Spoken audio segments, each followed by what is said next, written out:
사우스캐롤라이나주에 있는 윌리엄 펀체스 씨의 사연이 최근에 국민일보를 통해서 소개가 되었습니다. 올해로 92세의 나이입니다만 지난 6.25 전쟁 때에 육군 소위로 참전했었던 분입니다. 참전했었는데 그때 1950년 11월 4일에 중공군에게 총상을 입고 붙잡히게 되어서 압록강에 있는 벽동 제5포로 수용소에서 1038일간 지내야했던 과거의 경험이 있습니다. 그 당시는 아주 어린 약관의 장교였습니다만 그의 품 안에는 여러분 보시는 조그마한 작은 성경책이 있었습니다. 그리고 고난이 닥칠 때면 시편 23편을 읽으라고 가르쳐 주셨던 어머님의 말씀을 그는 늘 기억하면서 늘 시편 23편을 암송했다 합니다. 그리고 하나님의 말씀은 모든 수용소의 동료들에게 큰 위로가 되었다고 한 것이지요. 포로 생활이 길어지면서 많은 동료 전우들이 추위와 굶주림으로 그리고 피렴으로 죽어가면서 눈밭에 많은 시체들이 널브러지게 되었습니다. 그런데 그때의 펀체스 소위는 이렇게 고백했습니다. 그래도 하나님을 원망하지 않았습니다. 그분의 사랑을 기억하며 더욱 기도했습니다. 하나님의 은혜를 더욱 깊이 깨닫는 시간이 바로 그때였습니다. 라고 고백하고 있는 것입니다. 그리고 펀체스 소위는 아까 보신 그 작은 성경책에 숨진 전우들의 이름을 하나씩 적기 시작합니다. 그리고 휴전협정에 미국으로 돌아왔을 때 그의 동료들의 이름이 적힌 성경책을 들고 아내와 함께 첫 예배에 들었을 때의 감격을 지금도 잊지 못한다고 그는 이야기합니다. 그리고 지금도 여전히 한반도의 평화를 위해 하나님께 기도하고 있다고 이야기하고 있는 것입니다. 그렇습니다. 성경 말씀이 힘이 되었고 그 성경에 함께한 동료들의 이름이 기록된 것처럼 오늘 우리의 삶에 하나님의 말씀은 힘이 되어 주실 것이고 우리의 이름은 모두 다 저 주님의 생명책에 기록된 줄로 믿습니다. 사랑하는 여러분, 오늘도 하나님과 함께 동행하는 복된 믿음의 삶이 되기를 예수로 간절히 축복합니다. 아멘. 광야의 선자의 고백이라는 책이 있습니다. 그 책의 한 파트에 당신은 하나님을 오해하고 있습니다라는 그 글이 나옵니다. 그 글을 잠깐 읽어드리면 이렇습니다. 소돔과 고모라가 멸망한 건 죄인이 많아서가 아니라 의인이 없었기 때문입니다. 하나님께서는 이 세상에 아무리 많은 죄인이 있어도 의인 한 명의 희망을 두시고 역사하십니다. 요셉 한 사람이 이스라엘 백성을 살렸고 다윗 한 사람이 이스라엘 왕국을 대대로 지켰으며 예수님 한 분이 온 인류를 살리셨습니다. 저는 이 글을 보면서 우리가 가지는 많은 믿음의 오해들에 대해서 생각해 보게 되었습니다. 그리고 우리가 가지고 있는 오해 가운데 아마도 광야에 대한 오해를 생각해 보게 된 것입니다. 광야를 어느 목사님은 한마디로 정의하기를 타는 목마름의 땅이다라고 이야기하고 있습니다. 그리고 성경은 광야를 거친 땅, 빈들, 사막, 짐승의 부르짖는 땅 등 여러 가지로 표현하고 있습니다만 광야는 척박한 땅임에 틀림이 없는 것 같습니다. 여러분, 그런데요, 그 광야는 위대한 성경의 인물을 키우고 살리는 역할을 했던 또한 그런 곳이기도 하다는 것입니다. 우리가 성지순례를 가면 다윗을 보기 위해서 다윗의 성을 찾거나 다윗의 유적지를 보게 될 것입니다. 하지만 여러분, 그것도 중요하지만 다윗이 10년간 기거하면서 그를 하나님의 일꾼으로 변화시켰던 유대의 광야를 우리는 반드시 보아야만이 다윗을 제대로 이해하고 제대로 된 성지순례라는 생각을 하게 되는 것이죠. 즉, 우리는 광야라는 땅을 고난의 땅이라고만 생각합니다. 하지만 오늘 본문을 보아도, 성경을 보아도 광야는 고난의 땅만이 아니라는 것입니다. 광야는 하나님께서 저 이스라엘 백성들에게 주신 선물 상자요, 축복의 상자라는 것입니다. 오늘 본문 15절과 16절의 말씀 우리 같이 한번 읽어볼까요? 우리 같이 한번 본문 말씀을 소리내 읽겠습니다. 너를 인도하여 그 광대하고 위험한 광야, 곧 불뱀과 전갈이 있고 물이 없는 간조한 땅을 지나게 하셨으며, 또 너를 위하여 단단한 반석에서 물을 내셨으며, 내 조상들도 알지 못하던 만나를 광야에서 내게 먹이셨나니, 이는 다 너를 낮추시며 너를 시험하사 마침내 내게 복을 주려 하심이었느니라. 아멘. 광야를 뭐라겠습니까? 우리를 낮추시고 우리를 시험하사 마침내 우리에게 복을 주시는 것이 여러분 광야인 것입니다. 저는 이 마지막 구절을 표준 세번역을 읽었을 때 더 은혜가 되었습니다. 이렇게 말합니다. 나중에 당신들이 잘 되게 하시려는 것이었습니다. 즉, 우리에게 광야라는 시간, 광야라는 공간이 있었기 때문에 우리가 잘 되는 것이라고 말씀하고 있는 것이죠. 저는 지난 한 주간 제 마음을 좀 묵직하게 눌렀던 한 문장의 표가 있었습니다. 올 한 해 우리 교회의 표이죠. 약속의 땅에서 축복을 붙들자. 아니, 하나님 저희에게 약속의 땅에 들어가게 하신다고 하셨잖아요. 그러니 우리에게 축복을 붙들게 주셔야지요. 그때 여러분 제 마음에 떠오르게 하신 한 단어가 바로 광야라는 단어였습니다. 신명기서는 모세가 저 가나안 땅을 바라보면서 출애굽과 지난 40년 광야의 생활을 돌아보며 마지막 이스라엘 백성들에게 나누었던 말씀입니다. 즉, 그러므로 이 신명기 오늘 말씀은 광야가 있었기에 그들은 가나안이라는 축복을 받는다는 것입니다. 사랑하는 여러분, 광야는 우리의 축복의 가나안의 문을 여는 그 축복의 열쇠라는 것을 믿으시기를 바랍니다. 광야는 축복의 가나안을 여는 열쇠라는 것입니다. 그렇다면 이스라엘 백성들에게 광야는 어떤 곳이었습니까? 그들이 경험했던 모세가 이야기하는 광야는 어떤 곳이었는가? 신명기 8장 9절의 말씀에 이렇게 이야기합니다.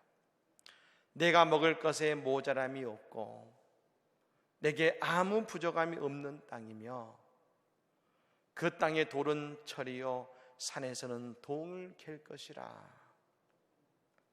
모세는 말합니다. 내가 먹을 것에 모자람이 없고 내게 아무 부족함이 없는 땅이고 모자람도 없고 부족함도 없는 땅이라고 말합니다.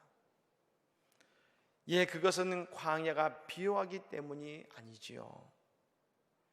결핍이 없고 부족함이 없는 땅이어서가 아니라 하나님이 그곳에 계시기 때문에 그 광야에 부족함이 없는 것입니다. 실제로 모든 것이 부족한 땅이지만 하나님께서 함께 계셨기 때문에 그 광야가 부족함이 없는 땅이 된 것입니다. 다윗이 광야에서 이 은혜를 깨달았습니다. 그래서 여러분 다윗의 위대한 고백이 나온 것이죠. 여호와는 나의 목자시니 내게 부족함이 없으리로다. 내게 부족함이 없으리로다. 여호와는 나의 목자시니. 우리는 늘 기억해야 됩니다. 광야는 축복의 자리이기 이전에 우리에게 위험한 자리고 위험한 시간일 수 있다는 것이죠. 15절 말씀에 이렇게 말하지 않습니까? 너를 인도하여 그 광대하고 위험한 광야, 곧 불뱀과 전갈이 있고 물이 없는 간조한 땅을 지나게 하셨으며. 사실 여러분, 이것이 광야의 본 모습일 것입니다.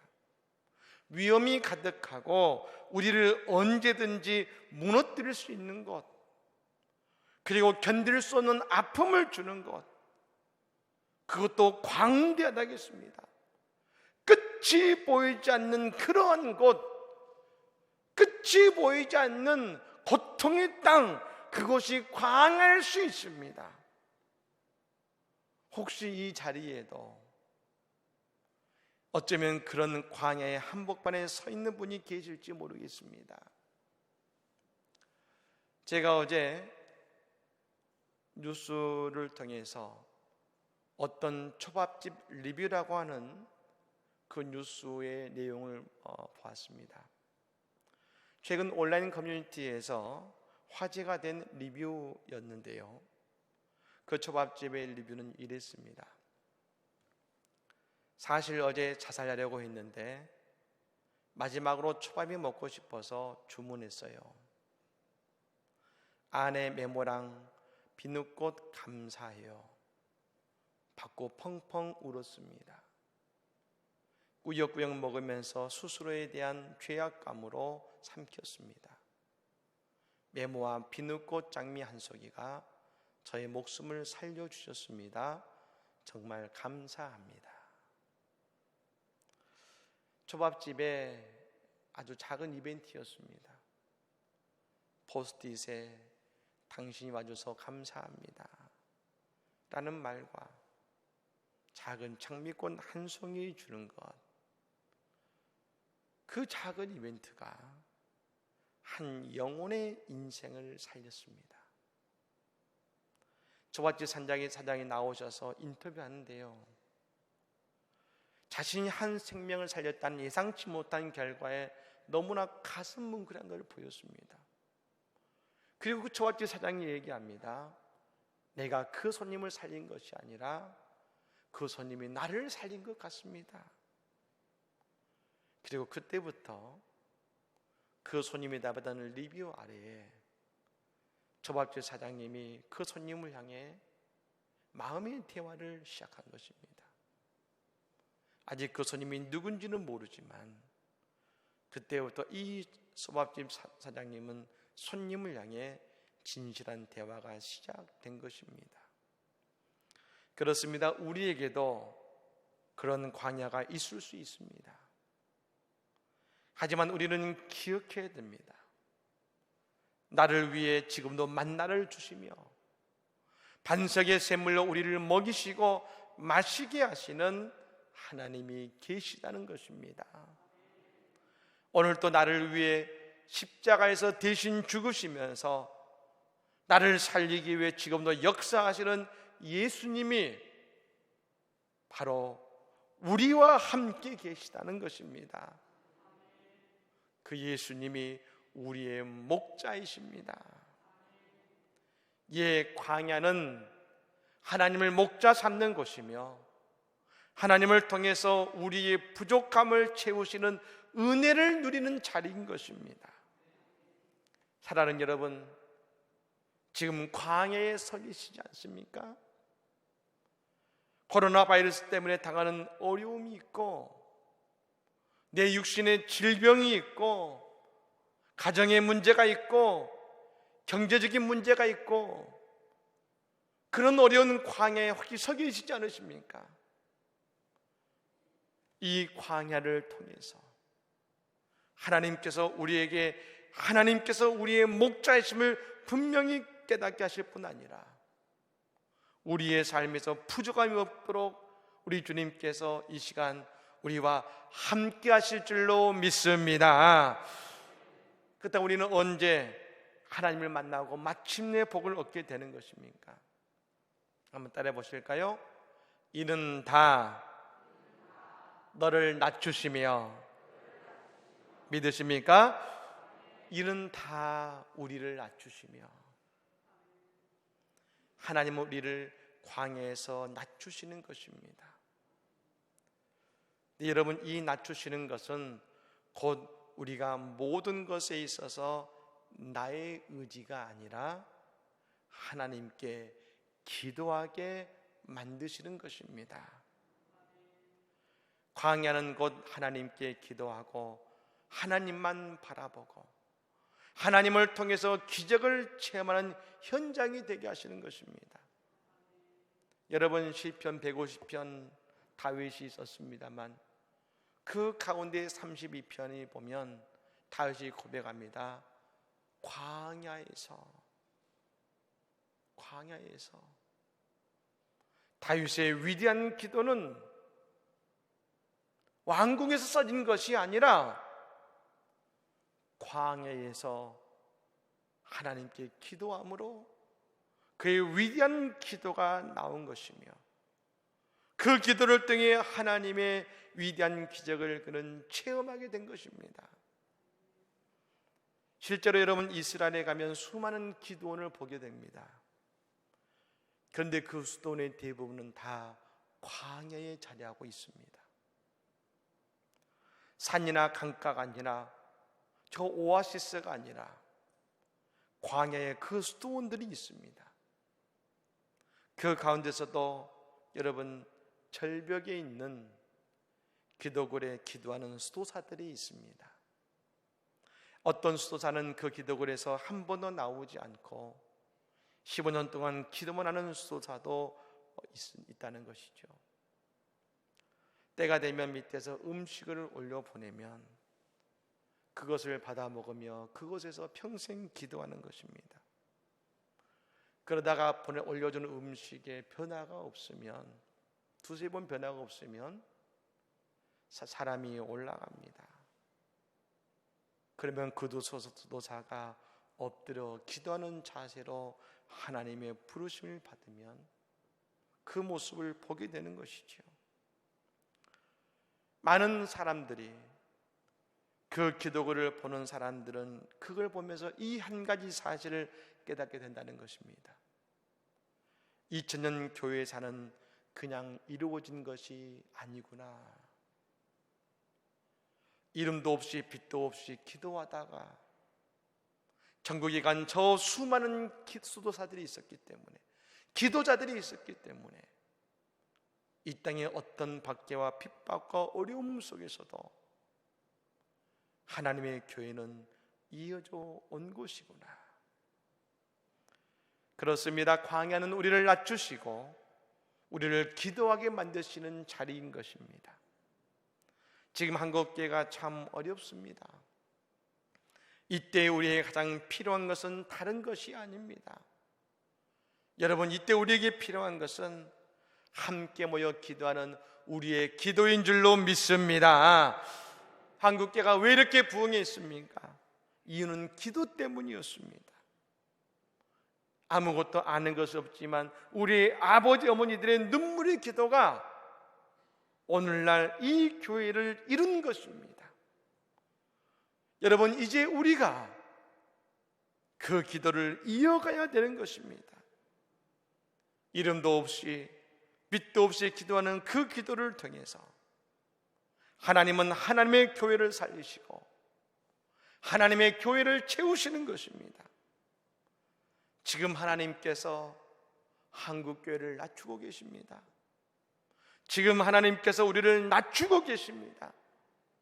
우리는 이때에 모두 다 함께 기도함으로 이 광야를 이겨내야 될 줄로 믿습니다.